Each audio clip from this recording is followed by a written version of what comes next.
noite a todos.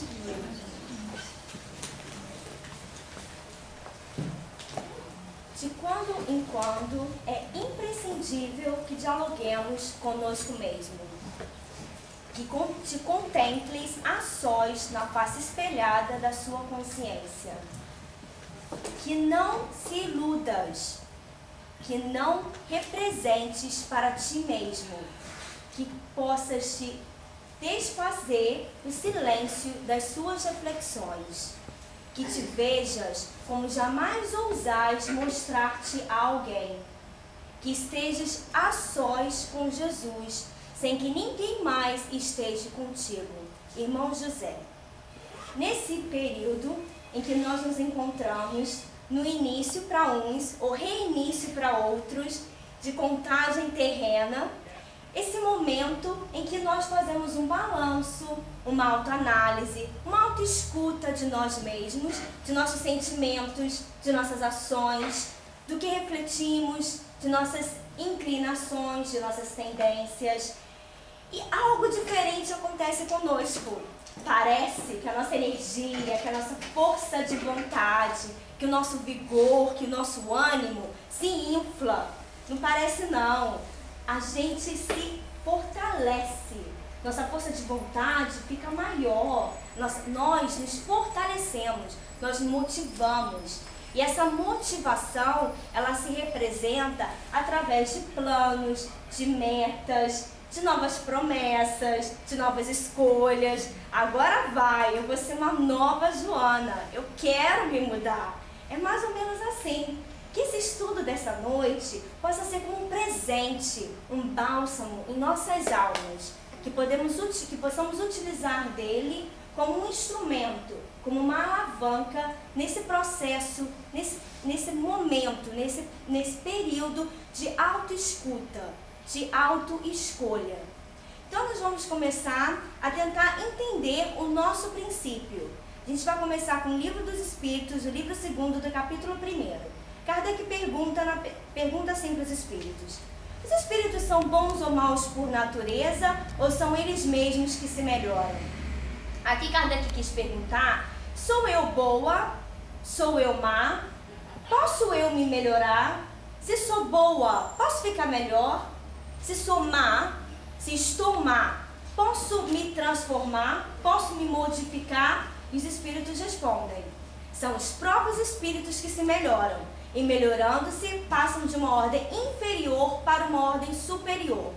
Aqui os espíritos falaram a mesma coisa que Jesus disse: vós sois deuses, vós sois obreiros de vós mesmos. Nós somos autores e atores de nossas vidas. Nós, no desejo, na vontade de mudança, melhoraremos. E em outra oportunidade, os espíritos falam que enquanto uns se satisfazem na zona horizontal de suas vidas, outros, com algum conhecimento, se esforçando para se melhorar, sempre o conseguem, desde que mantenham firme a sua vontade. Sempre é uma palavra muito forte. Sempre é 100%. Vamos pensar nas probabilidades?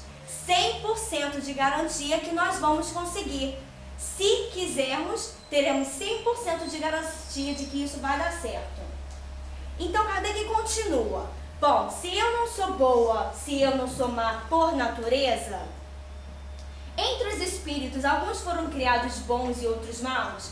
Tem Deus influência moral no meu caráter? Deus me influenciou para ser boa ou ser má? Os espíritos respondem: Deus criou todos os espíritos simples e ignorantes, isto é, sem saber. Deus, inteligência suprema, causa primária de todas as coisas. Deus é todo sabedoria, todo bondade, todo misericórdia, todo justiça, todo amor. Deus nos criou por amor e para amar. Então, Deus deu o mesmo ponto de partida para todos os espíritos. A partir do momento da primeira experiência do espírito já individualizado, que se chama encarnação, esses espíritos vão deter de algo chamado livre-arbítrio. é o poder fazer escolhas. E isso vai delimitar os seus caminhos. E os Espíritos continuam a resposta. A cada um deu uma missão, com o fim de esclarecê-los e de os fazer chegar progressivamente à perfeição, pelo conhecimento da verdade, para aproximá-los de si. Os Espíritos adquirem conhecimentos passando pelas provas que Deus lhes impõe. A cada um deu uma missão. Se a cada um deu uma missão, eu tenho uma missão. Cada um de nós tem uma missão. Já nos perguntamos, qual é a minha missão? Qual é a minha missão? Qual o porquê de eu estar aqui? Todos nós passamos por algo chamado planejamento reencarnatório. Existe um porquê. Existem metas, objetivos, propostas por aqui estarmos. Quem, com quem, onde, quando. Tudo isso foi estabelecido, foi designado no plano espiritual para aqui estarmos. Mas ele continua. Os Espíritos adquirem conhecimentos passando pelas provas que Deus lhes impõe. Para que eu consiga atingir a minha meta, a minha missão, eu preciso atingir as minhas metas. Eu preciso me fortalecer com adquirir positivamente o resultado positivo de cada meta, para que eu consiga ser um missionário, para que eu consiga chegar ao fim da minha missão, num balanço positivo. E os Espíritos continuam a resposta. Uns aceitam com submissão, porém outros suportam murmurando. Uns se colocam proativamente com relação a essas metas, essas experiências que são colocadas a nós para nos fortalecermos, para que possamos chegar à nossa missão, para que possamos sair vitoriosos, com o objetivo de progredir, de evolução espiritual. Porém, outros suportam murmurando. O Espírito Irmã Sudufo, no livro Escutando Sentimentos, ela fala assim: uns sobrevivem, outros existem. Estou eu sobrevivendo ou estou eu existindo? E nessa dicotomia entre aceitar e não aceitar, de existir e sobreviver, Kardec continua no Livro dos Espíritos. À exceção dos defeitos e vícios acerca dos quais ninguém se deve equivocar, qual o sinal mais característico da imperfeição? Deixando de lado os defeitos e os vícios, que é algo comum de nós, espíritos imperfeitos, apresentarmos no mundo de provas e expiações onde nós nos encontramos, qual o sinal mais característico da imperfeição? Vamos tentar entender essa pergunta de outra forma. Quando a gente está com dor de cabeça, a gente vai no neurologista. Quando a gente está com dor no coração, a gente vai no cardiologista, no médico específico, específico da área. A gente fala assim: doutor, tô com dor, tenho isso, tenho aquilo, explica a história.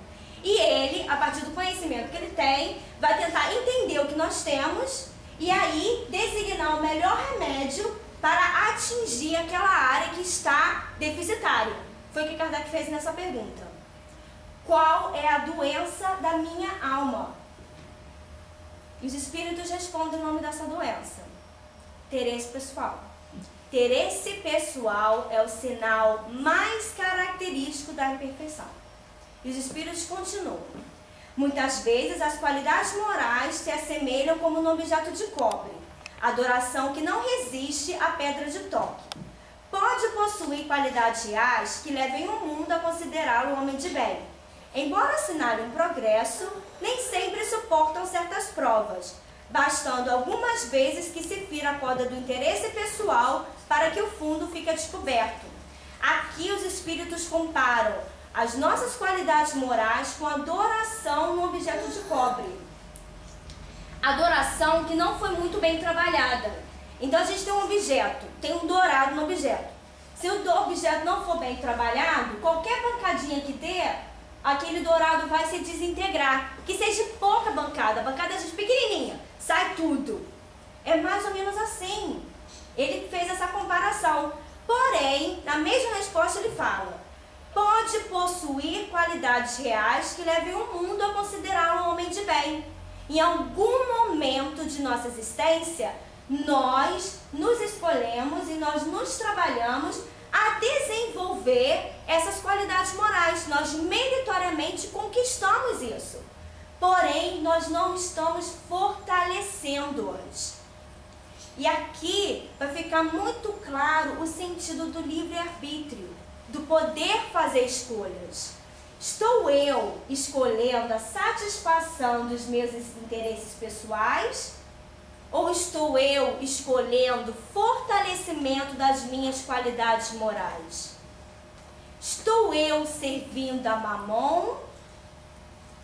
Estou eu servindo a Deus? Qual as reais intenções no meu fazer escolhas? Quando realizo uma escolha, quais são as minhas intenções? E os Espíritos continuam a resposta. Quanto mais o homem se prende aos bens deste mundo, tanto menos compreende o seu destino. Quanto mais nós escolhemos a satisfação do interesse pessoal, mais nos afastamos das nossas missões, mais nos afastamos de nós mesmos, do meu futuro e do meu progresso espiritual, de mim mesmo, de Deus. E nesse fazer escolhas, nessas intenções, nesse âmbito, Kardec vai continuar perguntando. Só que agora a gente vai ver essas perguntas no Evangelho segundo o Espiritismo, no capítulo 17, no item 4, que se chama Os Bons Espíritas. Ele faz um monólogo, ele pergunta e ele mesmo se responde. Mas ele começa com uma afirmação. Ele fala assim: muitos, entretanto, dos que acreditam nos fatos das manifestações, não compreendem as suas consequências, nem o seu alcance moral, ou se compreendem, não os aplicam a si mesmo. Então vamos lembrar da teoria dos conjuntos. Tem um conjunto. Dentro desse conjunto então, estão todas as pessoas que acreditam no fato das reencarnações, das manifestações. Dentro dessas pessoas, existem aquelas que têm informação, porém, elas não conseguem atingir essas consequências. Elas não conseguem utilizar essa informação. Eu detenho a informação, porém não a pratico. Eu detenho a informação, porém não decodifico ela em mim. A que se deve isso? Kardec, ele era pedagogo, não era? Então existe um problema aqui para ele, um grande problema aqui para ele. Imagina, ensina e a pessoa entende, porém não pratica. A que se deve isso? Ele vai começar a supor, tem problema em algum lugar. Então ele começa. Há alguma falta de clareza na doutrina? Ele começa a supor na doutrina. Bom, existe um problema, existe um erro. Onde está esse erro? Está na doutrina? Não. Visto que ela não contém alegorias ou figuras que possam dar lugar a falsas interpretações. A clareza é da sua própria essência, e é isso que constitui a sua força, porque vai direto à inteligência. A doutrina espírita é uma filosofia com bases científicas e consequências ético-morais. A doutrina espírita utiliza de metodologias racionais e lógicas para nos explicar o porquê das coisas. Nós, em nossas consciências, tem a lei de Deus. Nós, cada vez que acessamos cada vez mais essas leis de Deus que estão em nossas consciências, mais claro elas vão ficando para nós. Mais fáceis essas interpretações vão ficando, que nem um programa de computador. Cada vez que você usa aquele programa, mais fácil ele se torna para você. Cada vez que você faz um bolo, mais gostoso ele fica. Mais ou menos assim. Bom, então se o problema não está na doutrina, ele vai supor em outro fato. Será então preciso para compreendê-lo uma inteligência fora do comum? Se a doutrina espírita, ela explica racionalmente, logicamente o porquê das coisas, e a sua clareza vai direto à inteligência, vou eu precisar de trabalhar-me intelectivamente primeiro para tentar entender ou compreender a doutrina espírita? Não. Isso resulta de que a parte, por assim dizer, material da ciência requer somente olhos que observem, enquanto que a parte essencial exige um certo grau de sensibilidade, a que se pode chamar de maturidade do senso moral. Aqui Kardec divide a doutrina espírita em duas fases: a fase material e a fase essencial. Na fase material, eu só preciso de olhos de ver. Eu só preciso de pegar um livro, ler o livro e falar, ok, entendi, concordo. Porém, existe uma outra fase, uma fase maior, é a fase essencial. Eu vou precisar trabalhar a terra do meu coração para que as sementes da doutrina espírita tenham local para aqui cair, para brotar, para florescer, para frutificar, para que eu viva a doutrina espírita no meu coração. Bom, então o espírito Hermâncio Dufour, no livro Escutando Sentimentos, ela vai nos auxiliar a nós entendermos essa diferença entre as fases material e fase essencial da doutrina. Ela fala assim, olha: a informação consola e instrui, a transformação liberta e moraliza. Os informados pensam, porém os transformados criam. A teoria impulsiona a busca de novos valores. A reeducação dos sentimentos enseja paz interior. As diretrizes doutrinárias estimulam convenções que servem de limites disciplinadores. A renovação da sensibilidade conduz-nos ao encontro da singularidade que permite a plenitude íntima. Inteligência, instrumento evolutivo para as conquistas de fora. Sentimento, conquista evolutiva para as aquisições internas. Voltando então com Kardec no Evangelho segundo o Espiritismo, depois de ele ter diferenciado a doutrina em duas fases, ele agora vai diferenciar os seguidores da doutrina espírita. Ele vai diferenciar entre espíritas verdadeiros e sinceros e espíritas imperfeitos. Vamos começar com os espíritas imperfeitos, dando sequência à lógica e racional de Kardec. Primeira característica: laços da matéria tão tenazes, nevoeiros que envolvem tirando-lhe a visão. Para tentar entender o que Kardec quis dizer com isso, nós vamos nos transportar nesse momento. Vamos nos visualizar num grande parque, num lindo e grande parque. Só que nós estamos em rigoroso e pleno inverno de Londres. PS, estamos de madrugada. Um nevoeiro que envolve a gente totalmente, que impede que a gente veja muito de longe se conseguimos ver algo de muito de perto. Se visualizaram? É assim que a gente se encontra aqui na Terra. Nós, na satisfação da escolha dos interesses pessoais, estamos nos omitindo, estamos nos esquecendo do porquê de aqui estarmos, das nossas missões, dos nossos propósitos. Estamos nos envolvendo de nevoeiro que está nos cegando o nosso futuro. Porém, isso é uma estação. E a primavera um dia vai chegar. Segunda característica: não rompem facilmente com seus gostos e hábitos, não compreendem que haja qualquer coisa melhor do que de aquilo de que são dotados. Crença nos espíritos é um simples fato, mas que pouco ou nada lhes modifica as tendências instintivas. Paremos aqui e façamos uma pergunta para nós mesmos. Por que sou espírita? Por que eu acredito no mundo dos espíritos? Se eu conseguir me responder, é porque isso já é um conhecimento. Se eu não conseguir me responder, isso é apenas uma crença. Isso não vai modificar as minhas tendências instintivas. Continuemos. Pedem incessantemente aos espíritos que os iniciem em novos mistérios. E Kardec continua: porém, não se esforçam bastante para saberem se já se apresentam dignos de penetrar os segredos do Criador. Como estamos nós com relação às informações que já tenhamos?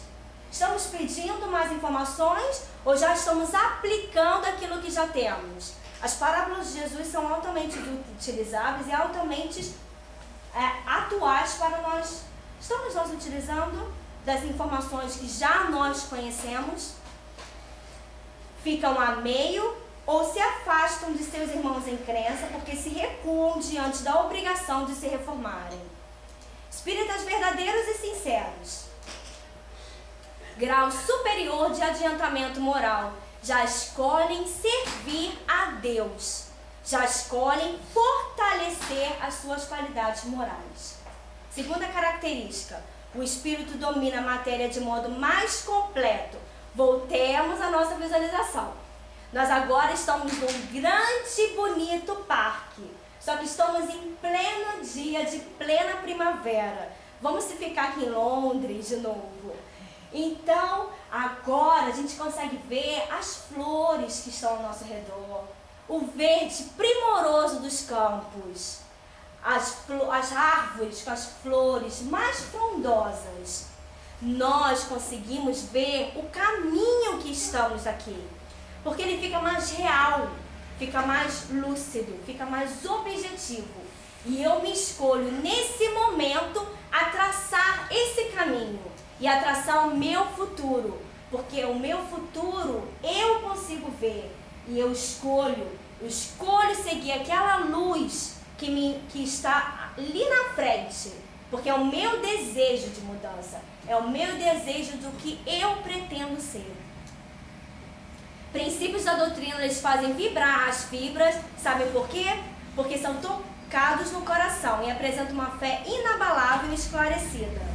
E ele termina falando, reconhece-se o verdadeiro espírita pela sua transformação moral e pelos esforços que emprega para domar suas más inclinações.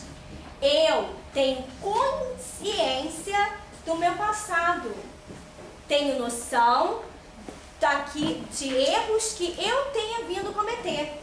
Porém, eu me escolho hoje a ser melhor do que eu fui ontem. E eu me escolho hoje a ser melhor amanhã do que eu sou hoje. Eu me escolho a mudar. Eu desejo me modificar. Então perguntemos-nos, qual é a minha meta espiritual? Minha resposta ficou assim, meio nevoado, no inverno de longe de madrugada.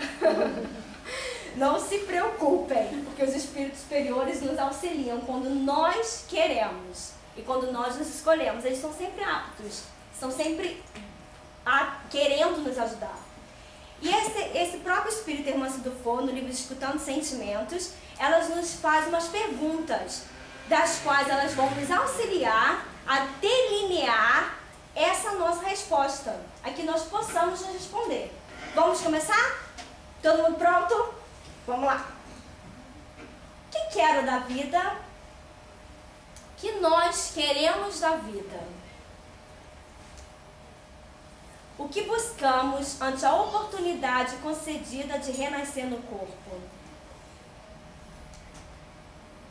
Qual o plano de Deus para o meu caminho? Qual o plano de Deus para o nosso caminho? Qual a minha missão na colmeia cósmica? Qual é a nossa missão na colmeia cósmica? Que desejo de minha existência? Que desejamos de nossas existências? Sei que preciso ou sinto que preciso? Está no saber, na área intelectiva, ou eu já sinto, já está na minha área sensitiva? Estou na fase material ou já estou na fase essencial? Onde eu estou? E assim, a minha resposta ela vai ficando mais clara. Eu vou vendo que o caminho a trilhar, a verdade a seguir e a vida a viver, a minha meta espiritual, ela se resume em uma palavra. Ela se resume em Jesus. Não importa quanto tempo Jesus está esperando por nós. Importa que Ele está esperando por nós agora. Jesus espera por nós neste momento. Ele sabe, Ele tem certeza que nós lá iremos chegar. Ele tem 100% de garantia. Nós que possamos escolher a ter esse caminho, a ter essa verdade, a ter essa vida. Que possamos escolher Jesus em todos os momentos de nossas vidas. Então roguemos. Senhor, estamos exaustos pelos descaminhos por que optamos. Escolhemos o desamor e tombamos na decepção e na revolta. Assegura-nos, Mestre, rumos novos. Ante o convite da ilusão, fortifica-nos para fugirmos dos atalhos e aderirmos à verdade.